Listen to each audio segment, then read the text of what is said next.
Hair ஃபாலுக்காக அடிக்கடி ஹாஸ்பிட்டலுக்கு போய் ட்ரீட்மெண்ட் எடுக்காம, நெறைய விதமான ஷாம்பு, ஆயில் இதெல்லாம் தடவுறத விட, ஹேர் கேருக்காக எப்படி ஹெல்தியா சாப்பிடலாம்? எப்படி ஹெல்தியா ஹேர மெயின்டெயின் பண்ணலாம்? அப்படிங்கிறத பத்தி தான் இந்த வீடியோல நான் சொல்லியிருக்கேன்.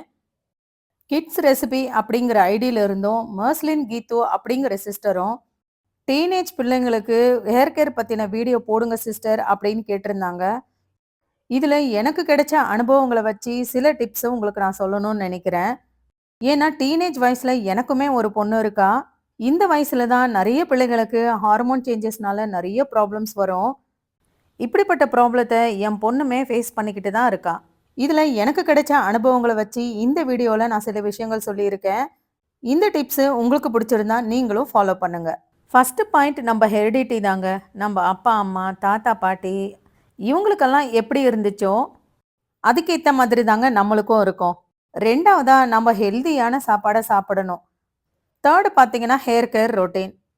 இத நான் இந்த அளவுக்கு கான்ஃபிடென்ட்டா நான் சொல்றதுக்கான காரணம், என்னோட ஃபேஸ்ல பிக்மென்டேஷன் வந்ததுக்காக நான் அதிகமா ட்ரீட்மெண்ட் எடுத்திருக்கேன். என் பொண்ணுக்கு டாண்ட்ரஃப்காகவும் நான் ட்ரீட்மெண்ட் எடுத்திருக்கேன். இதுல நான் கடைசியா புரிஞ்சுக்கிட்டது, நம்ம உடம்புக்கு வெளிய எடுக்கிற எந்த ட்ரீட்மெண்ட்டுமே இதுல சரி வராதுன்றத நான் புரிஞ்சுக்கிட்டேன். நீங்க என்னதான் அவுட் சைடு நீங்க ட்ரீட்மெண்ட் பார்த்தாலுமே, நம்ம உள்ளுக்கு என்ன சாப்பிடுறோமோ, அதுதாங்க வெளிய பிரதிபலிக்கும். நம்ம செடிக்கு வெறும் தண்ணி மட்டும் ஊத்துனா, அது பூவும், காயும் காய்க்குமா சொல்லுங்க?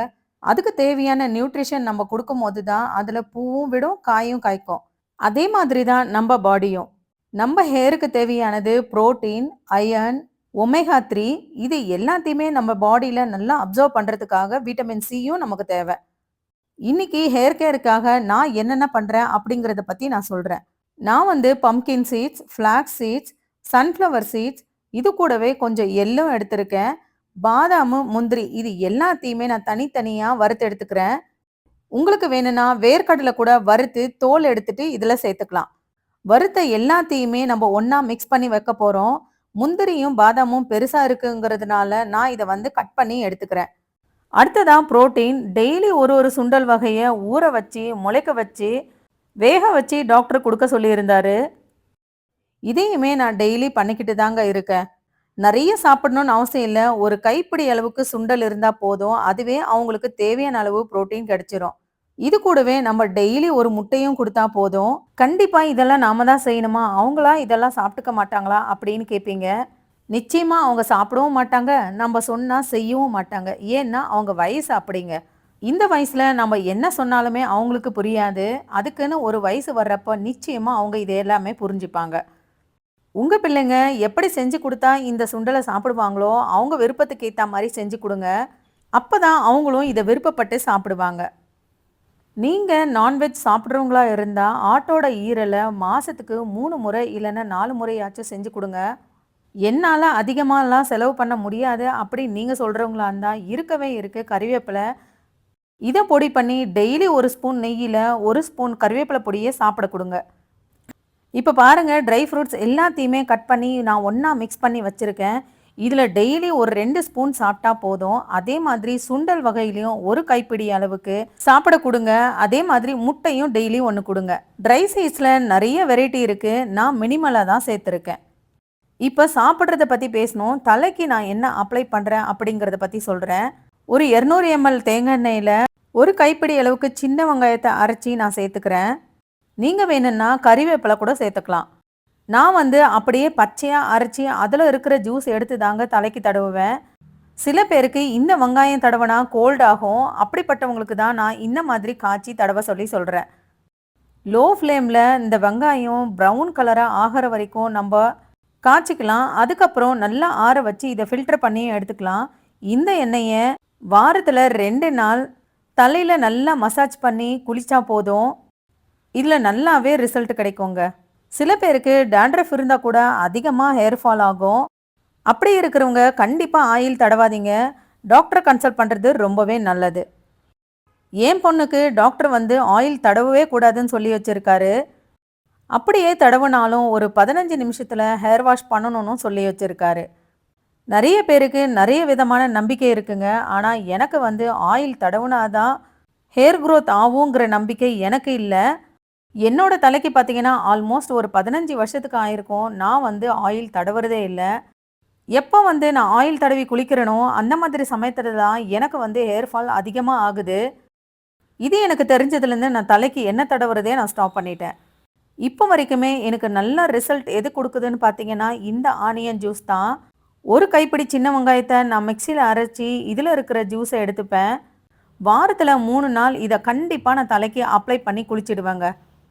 ஹேர் வாஷ்ன்றது ரொம்பவே முக்கியம். ஸ்கூலுக்கு போற பிள்ளைங்களுக்கு தலையில நெறையவே அழுக்கு, டஸ்ட்டு இதெல்லாமே சேரும். அதனால அவங்களுக்கு கண்டிப்பா 2 நாளைக்கு ஒரு முறை ஹேர் வாஷ் பண்றது ரொம்ப ரொம்ப முக்கியம். ஆனியன் ஜூஸ தடவி கிட்டத்தட்ட 1 மணி நேரம் கழிச்சு தான் நான் தலைக்கு குளிப்பேன். ஆனா என் பொண்ணுக்கு கோல்ட் ஆகுன்றதுனால தடவி 1/2 மணி நேரத்திலே நான் குளிக்க சொல்லிடுவேன். இதுல வந்து கண்டிப்பா ரிசல்ட் நல்லாவே கிடைக்குது. சின்ன சின்ன பேபி ஹேர்ஸ் எல்லாம் வர்றத நம்ம கண்கூடா பார்க்க முடியும். அது மட்டும் இல்லாம ஐப்ரோலயும் சில பேருக்கு கம்மியா முடி இருக்கும்.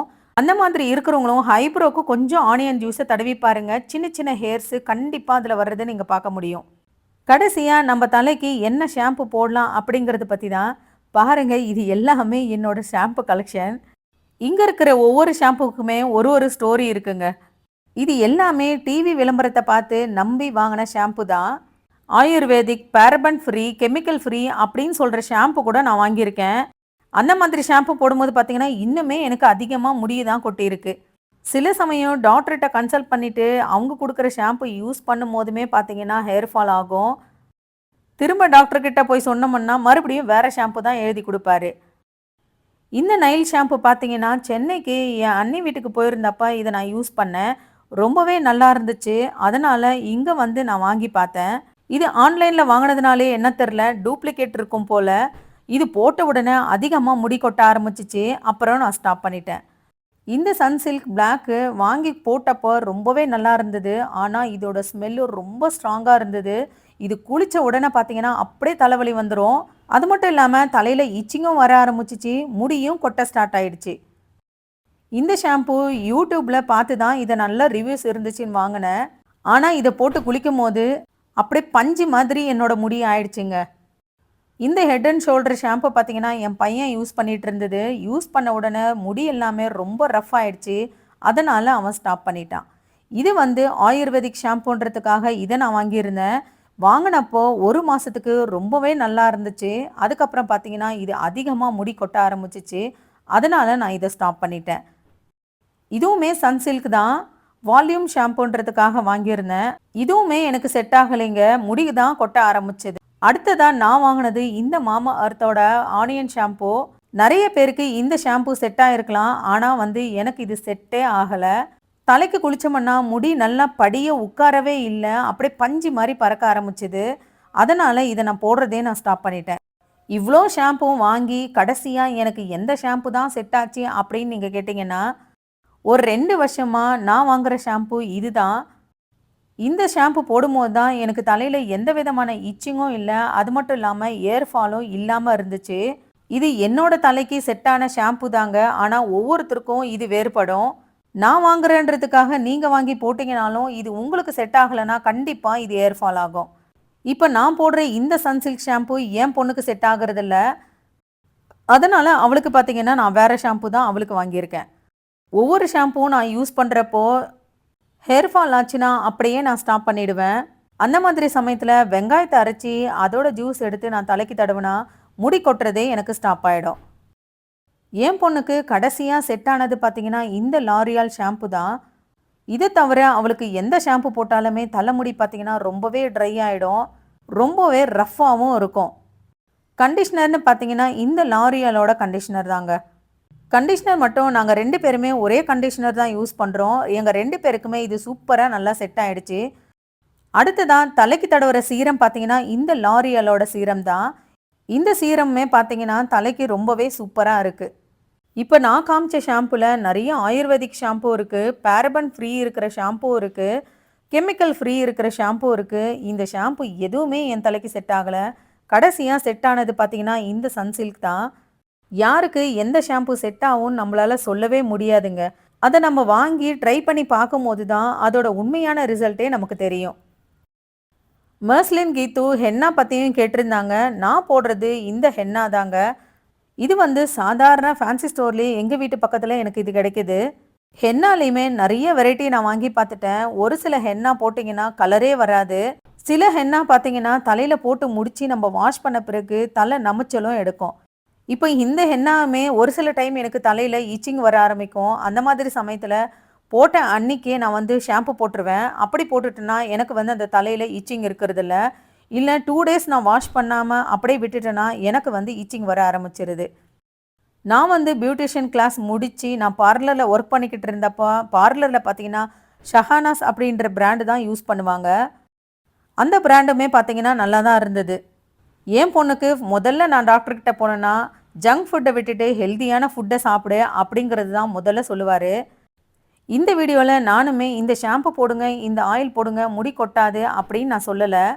ஹெல்த்தியான சாப்பாடை சாப்பிடுங்க, கண்டிப்பாக நிச்சயமாக முடி கொட்டவே கொட்டாது.